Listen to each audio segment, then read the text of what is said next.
Buenas noches, compañeros y compañeras. En esta ocasión vamos a hablar sobre la Revolución Industrial. Esta surge de 1750 a 1850. Significó el triunfo de la fábrica sobre el taller artesanal y la empresa manufacturera. Fue el triunfo del modo de producción capitalista. Ya vimos la Edad Media, ¿verdad?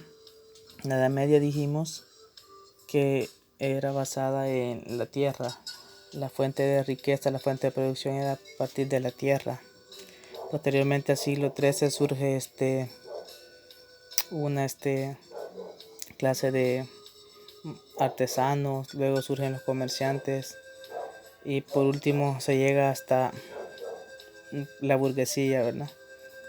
Le explico esto para que vayamos comprendiendo cómo va evolucionando esto que hoy conocemos como los capitalistas. Eh, con la revolución industrial, digamos que se da una descomposición total también en la sociedad, al igual que con la revolución francesa, que es el próximo tema, ¿verdad? Sus causas y premisas son varias, ¿verdad? Hay muchas, pero yo les he resumido en estas dos porque con estas les puedo explicar muy bien.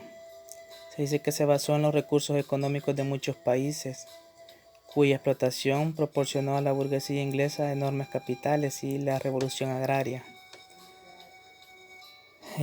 Para esa época recordémonos que Inglaterra ya era un imperio, ¿verdad? Tenía colonias en África, también en Europa, aquí en Latinoamérica. Entonces lo que hacía era explotar sus recursos, ¿verdad?, naturales, y llevárselos a Inglaterra para allá producir una mercancía.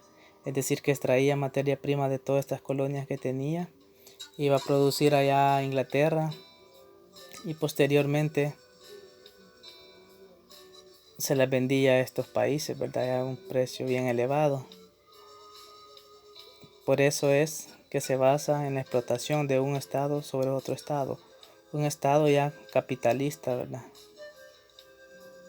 Y la revolución agraria, porque vimos que la forma de producir de la Edad Media era la tierra, ¿verdad? Eran los campesinos. La fuerza de trabajo eran los campesinos. Ya con la revolución industrial se pasa de campesino y ya se habla de obrero, ¿verdad? De empleado, obrero en esa época. Entonces necesitaba una transformación agraria, ¿verdad? Una revolución agraria que también moviera los cimientos de ese modo de producir propio de la Edad Media. ¿Para qué? Para generar un ejército de trabajo, un ejército de mano de obra. Es decir, que lo que les interesaba era liberar la mano de obra para que estuviera al servicio de los capitalistas y para tener el ejército laboral de reserva, ¿verdad? Que en pocas palabras es, no sé si a ustedes les ha pasado, yo creo que ustedes trabajan o han trabajado, o su papá tal vez les ha contado de que si hay alguno que se queja, viene el jefe y le dicen, bueno, le dije, si no te gusta estar aquí, pues andate, allá detrás de vos hay 1000 que quieren tu puesto y tal vez hasta piden ganar menos. Entonces a eso se le llama ejército laboral de reserva, a todas esas personas que están esperando una oportunidad para ingresar al mercado laboral. Eso se creó a partir de esta transformación agraria o revolución agraria. Los rasgos característicos de la revolución industrial. Existieron transformaciones económicas, es decir, que se pasa al sistema de producción basado en la tierra y se pasa al sistema de producción basado ¿qué? En las empresas, en las máquinas, ¿verdad? Incrementó la producción y población. Eh, ¿Por qué incrementó la producción y población? Porque si antes se producían que 100 pares de zapatos al día, con las máquinas ya se producían que 1000, 2000, ¿verdad? Por eso se dice que aumentó la producción y la población, porque con la liberación de la mano de obra que les dije, con la reforma agraria, pues hay una migración de campo a la ciudad y van en busca de trabajo. Entonces se hacen esos focos de población a las orillas de la ciudad. eh, hubo una división de trabajo a partir de la especialización, ¿verdad? ¿Qué es la división de trabajo? A lo largo de nuestra historia, cuando nos establecimos en comunidad, pues hubo la primera división de trabajo, se dio, digamos. Fue cuando el hombre delegó a la mujer a las tareas de cuidado de los niños y quedarse cuidando en casa, ¿verdad? O en los ranchos o ranchitos como vivían antes, ¿verdad? Nuestros antepasados. Estoy hablando del origen de la humanidad, ¿verdad? Cuando dejamos de ser cazadores y comenzamos a producir a partir de ya también de la caza, y empezamos ya a producir a partir de la agricultura. Entonces se dice que el hombre iba a cazar y la mujer se quedaba en su campamento cuidando a los niños y todo, ¿verdad? Es la primera división de trabajo que se da, pero a partir de género. Aquí estamos hablando de una división de trabajo por especialización, es decir, que si alguien podía manejar la máquina, lo ponía a manejar la máquina. Si alguien era ensamblador, lo ponían a ensamblar. Si alguien, por ejemplo, era motorista o era eh, cargador, lo ponían a cargar, pues. O sea, que estamos hablando de que la persona fue ubicada de acuerdo a sus capacidades. También había otras formaciones tecnológicas. Ya vimos que desde el siglo XV en adelante, pues hasta la mitad del siglo XX entramos en lo que se llamó la Edad Moderna. Hubieron grandes avances en la tecnología, en la ciencia. Se creó la máquina a vapor, la navegación transcontinental. También los avances tecnológicos de esa época, como estas máquinas, ¿verdad? Los trenes. También tiene que ver con la cuestión es que la ciencia estaba al servicio de la clase dominante, ¿verdad? Entonces que a partir de ello también, por ejemplo, cuando hablamos del inicio de la modernidad, ¿verdad? Que se crea la imprenta también, ¿verdad? Que va a ser muy bien explotada en esta época en Inglaterra también. O sea, la ocupaban para producir en serie libros, ¿verdad? También se da una polarización de las clases de la sociedad capitalista. ¿Qué quiere decir esto? Que vimos que con la ilustración se crean dos corrientes, ¿verdad? Una que era la clase burguesa, que era el positivismo, y la otra la clase proletaria o la clase trabajadora, que era el materialismo dialéctico, materialismo histórico. Entonces, ¿qué quiere decir? Que esas dos clases se definen bien durante la revolución industrial, por decir, allá están los trabajadores a un lado, son los que producen, y allá están los capitalistas, los dueños de los medios de producción, ¿verdad? Entonces se da esa polarización, se da esa, como ejemplo, esa distancia entre los burgueses y los trabajadores, los obreros. Las consecuencias de la revolución industrial, pues miren, hubieron varias consecuencias, existieron un sinfín de consecuencias. Surgió una nueva forma de producción, ya hablamos de la producción en serie, ¿verdad? ¿Qué es la producción en serie? Si antes se utilizaban que 50 personas en un determinado lugar para producir que 100 pares de zapatos, ahora unas 5 o 10 personas podían producir hasta 2000 pares de zapatos, ¿verdad? Pero a partir de las máquinas, ¿verdad? La nueva forma de producción es la capitalista, ¿verdad? A partir del uso de las máquinas, de la producción en serie. Hubo un auge económico de Inglaterra. Claro, este auge se dio debido a la explotación, ¿verdad? Y debido también a los avances tecnológicos de los cuales Inglaterra se benefició mucho en la navegación, en el sistema de transporte más moderno que implementó. Es decir, porque al capital lo que le interesaba era, o a los burgueses, que la mercancía pudiera llegar en menos tiempo a su destino. Entonces el medio de transporte, por ejemplo el tren, le ayudó mucho a eso, la navegación transcontinental. O sea, si antes se tardaban, por ponerle, unos 5 meses en llegar desde Inglaterra Latinoamérica, ahora que lo hacían en cuestión de, pongámosle, de un mes, entonces ya ganaban los burgueses, ¿verdad? Se ahorraban que gasolina, tiempo, todo eso. También hubo un crecimiento acelerado de las ciudades.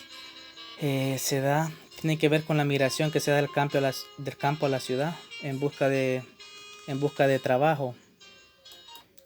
Tiene que ver con eso, porque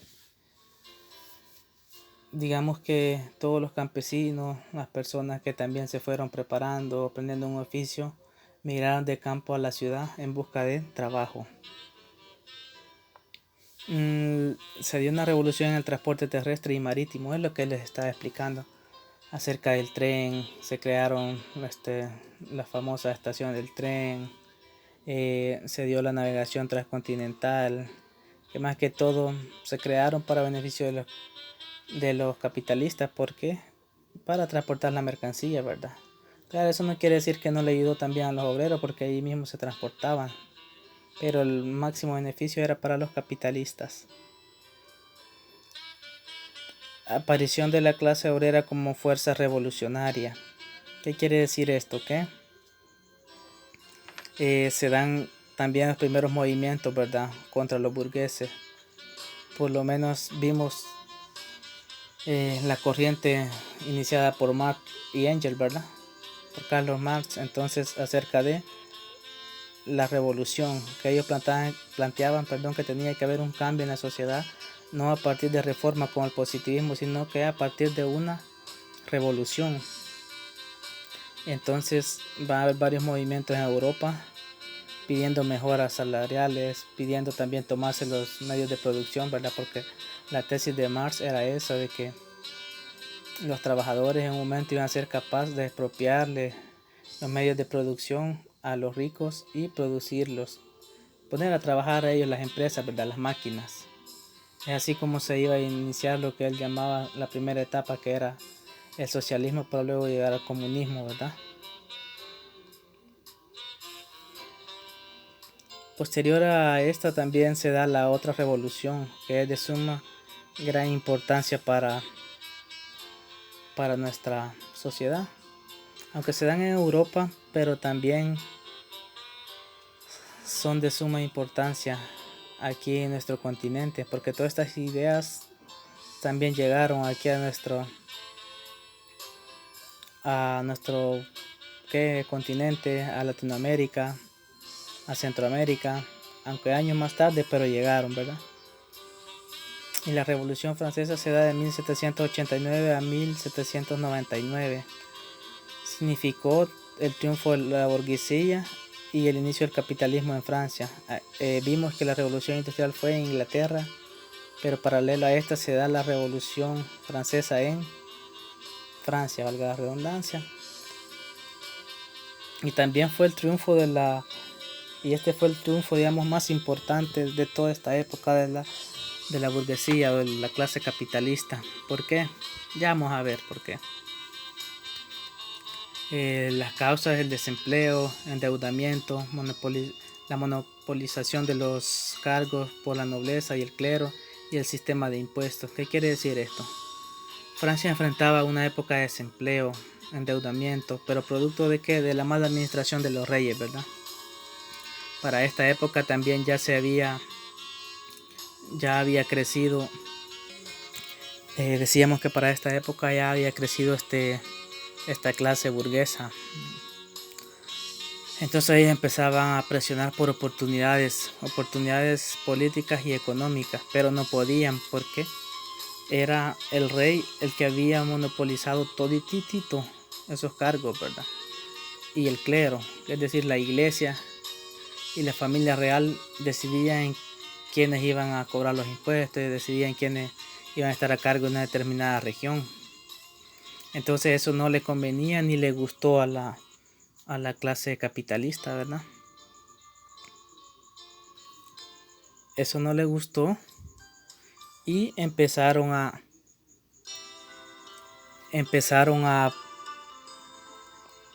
presionar porque hubiera un cambio. Recordemos que también los reyes el sistema de los reyes pues era injusto también con los impuestos, ¿verdad? Tenían que pagarlo sí o sí. Todo eso fue muy bien aprovechado por la clase capitalista que recién estaba accediendo al poder. Es decir, se tomaron el poder por la fuerza, ¿verdad?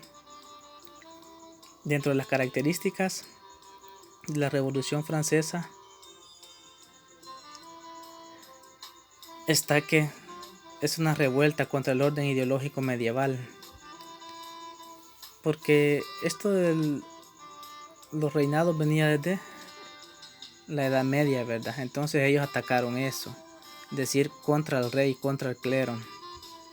Fue la culminación de una lucha y creciente oposición al absolutismo. ¿Qué quiere decir esto? Es lo que les venía explicando, ¿verdad? Que ellos se oponen al rey. Al absolutismo real quiere decir de que ellos eran la máxima autoridad, que solo ellos decidían qué hacer o qué no hacer. Contribuyó a la consolidación del modo de producción capitalista. ¿Por qué contribuyó? Porque este fue el triunfo de los capitalistas en Francia, paralelo al triunfo de los capitalistas en Inglaterra. Entonces, más adelante vamos a ver más a profundidad por qué se dice eso, que fue la consolidación del sistema capitalista. Despojó a los campesinos, la burguesía se adueñó del poder y se redacta la Constitución. Esto es muy importante porque también en Francia se da esto que tiene que ver con la cuestión agraria, con la revolución agraria, ¿verdad?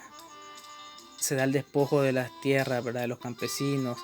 Dice que la burguesía se adueñó del poder porque hicieron una revolución. Una revolución es el cambio total de un sistema, ¿verdad? Estamos hablando del sistema medieval, del sistema de producción basado en la tierra.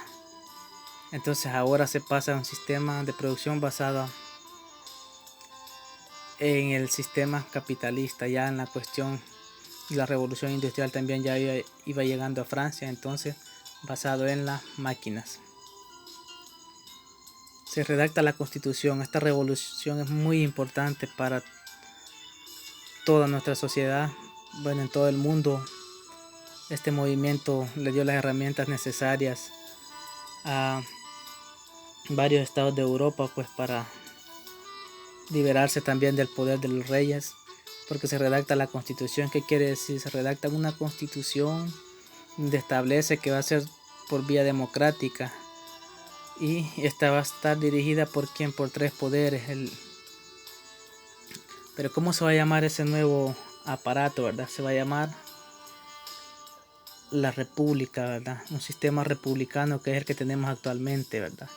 Y se va a llamar Estado. Ya no va a ser el rey, sino que va a ser o reinado, sino que Estado. Y su máxima ley es la Constitución de la República, donde ellos establecen de que tienen que haber elecciones populares, o sea, elecciones democráticas, digamos, ¿verdad? Entonces se redacta la Constitución, pero posterior a esto también se dan consecuencias. Durante la Revolución Francesa también y la Revolución Industrial, como vimos en Inglaterra, hay ciertas consecuencias, ¿verdad?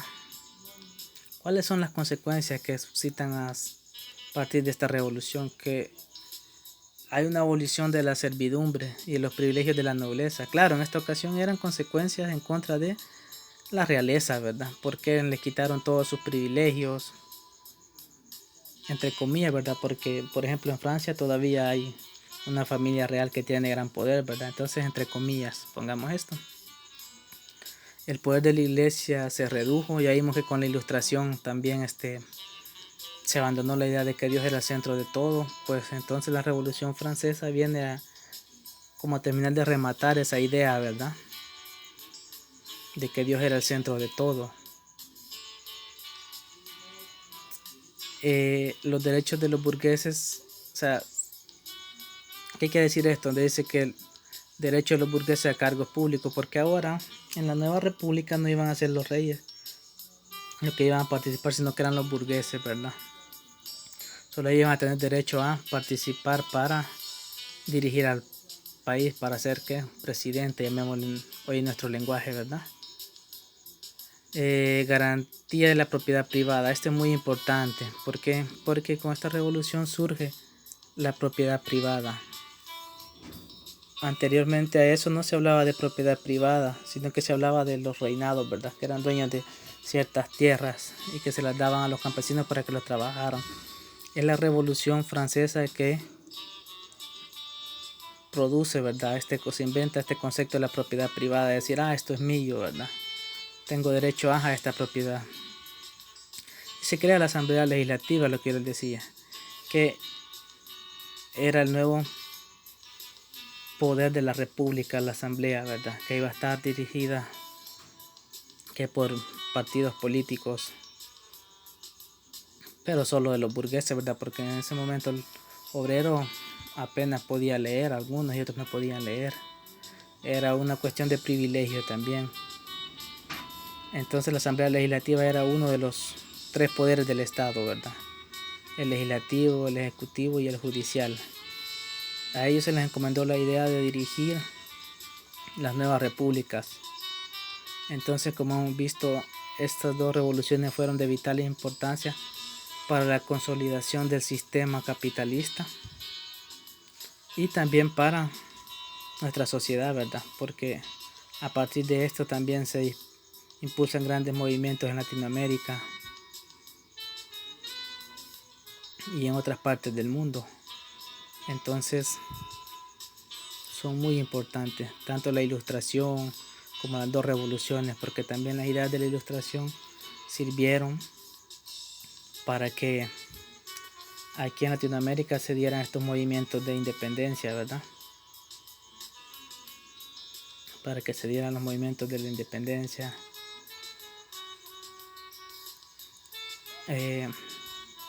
Fueron muy importantes, no hay que perder de vista eso. Bueno, nos quedaremos con estas clases y en la próxima les hablaré acerca de los fundadores de la sociología. Espero que lo entiendan y si tienen dudas pues pueden escribirme, ya saben.